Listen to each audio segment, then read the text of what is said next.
আসসালামু আলাইকুম ওয়া রাহমাতুল্লাহ। প্রিয় দর্শক, আজকে আমি আপনাদের এমন একটি জিকির সম্পর্কে বলবো যে জিকির করে আল্লাহর কাছে আপনি যত কঠিন কিছুই চান না কেন আল্লাহ আপনাকে তা দিয়ে দিবেন। এই জিকিরটি আমরা সবাই জানি, কিন্তু এই জিকির দিয়ে আমল করার নিয়ম আমরা জানি না। আজকের ভিডিওতে আমরা সেটিই জানবো ইনশাআল্লাহ। সুপ্রিয় দর্শক, আমাদের জীবনে আমরা এমন সব পরিস্থিতির সম্মুখীন হই যখন আমাদের দেয়ালে পিঠ থেকে যায়। এমন সব কাজ আমাদের সামনে চলে আসে যেগুলো সম্পাদন করার কোনো উপায় আমরা খুঁজে পাই না।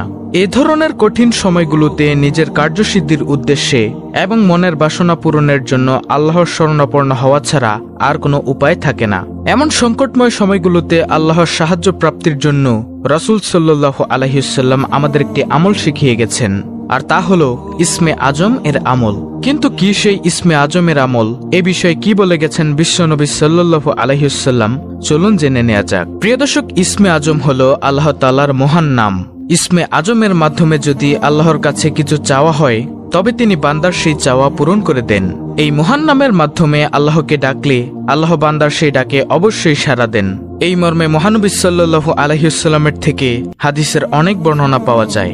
বহু ইসলামিক স্কলার এই সম্পর্কে বলেছেন, ইসমে আজম হলো আল্লাহ তাআলার মূল নাম, অর্থাৎ আল্লাহ। আমরা জানি যে আল্লাহ তাআলার অনেক গুণবাচক নাম রয়েছে। সেই সকল নামের মাঝে মূল যে নামটা সেটা হচ্ছে আল্লাহ।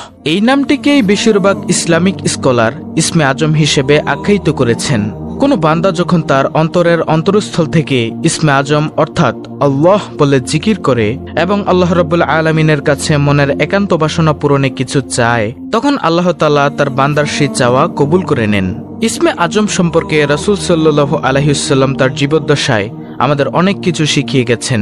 হাদিসের বর্ণনায় পাওয়া যায়, হযরত আব্দুল্লাহ ইবনে বুরাইদাহ রাদিয়াল্লাহু তাআলা আনহু তার বাবার থেকে বর্ণনা করেছেন, রাসূল সাল্লাল্লাহু আলাইহি ওয়াসাল্লাম এক ব্যক্তিকে এই দোয়াটি বলতে শোনেন।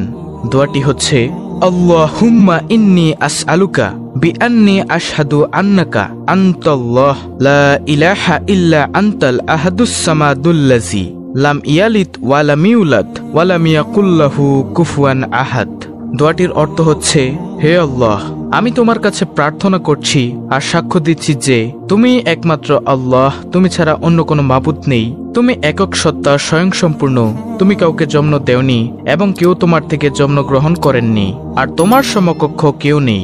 রাসূলুল্লাহ সাল্লাল্লাহু আলাইহি ওয়াসাল্লাম ওই ব্যক্তির মুখে এই বাক্যগুলো শুনে বলেন, সেই মহান সত্তার শপথ যার হাতে আমার জীবন, নিঃসন্দেহে এই লোক আল্লাহ তাআলার মহান নাম ইসমে আজমের উসিলায় তার কাছে প্রার্থনা করেছে। যে নামের উসিলায় দোয়া করা হলে তিনি কবুল করেন এবং যে নামের উসিলায় প্রার্থনা করা হলে তিনি দান করেন। সুবহানাল্লাহ। এই হাদিসের আলোকেই বিশ্বখ্যাত সব হাদিস বিশারদরা বলেছেন, এটিই হলো সেই দোয়া যেটিকে ইসমে আজম বলা হয়।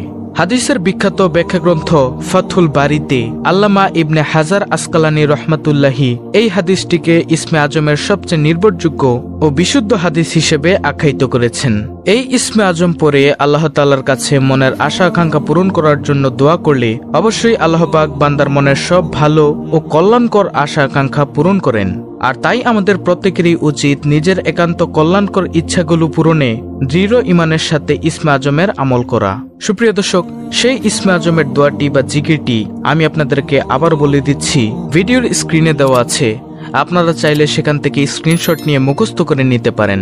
দোয়াটি হচ্ছে, আল্লাহুম্মা ইন্নী আসআলুকা বিআন্নী আশহাদু আন্নাকা আনতাল্লাহ লা ইলাহা ইল্লা আনতাল আহাদুস সামাদুল্লাযী লাম ইয়ালিদ ওয়া লাম ইউলাদ ওয়া লাম ইয়াকুল লাহু কুফুয়ান আহাদ।